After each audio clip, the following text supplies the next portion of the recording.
അത്യുന്നതൻ്റെ മറവിൽ വസിക്കുകയും സർവശക്തൻ്റെ നിഴലിൻ കീഴിൽ പാർക്കുകയും ചെയ്യുന്നവൻ യഹോവയെക്കുറിച്ച് അവൻ എൻ്റെ സങ്കേതവും കോട്ടയും ഞാൻ ആശ്രയിക്കുന്ന എൻ്റെ ദൈവവും എന്ന് പറയുന്നു.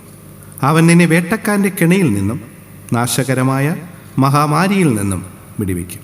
തൻ്റെ തൂവലുകൾ കൊണ്ട് അവൻ നിന്നെ മറയ്ക്കും. അവൻ്റെ ചിറകിൻ കീഴിൽ നീ ശരണം പ്രാപിക്കും. അവൻ്റെ വിശ്വസ്തത നിനക്ക് പരിചയും പലകയും ആകുന്നു. സങ്കീർത്തനങ്ങൾ 91 അധ്യായം 1 മുതൽ 4 വരെയുള്ള വാക്യങ്ങൾ. നിന്ദാനം ഞാൻ അനുഭവിച്ചു, നിൻ സ്നേഹം ഞാൻ രുചിച്ചറിഞ്ഞു. നിന്ദാനം ഞാൻ അനുഭവിച്ചു, നിൻ സ്നേഹം ഞാൻ രുചിച്ചറിഞ്ഞു.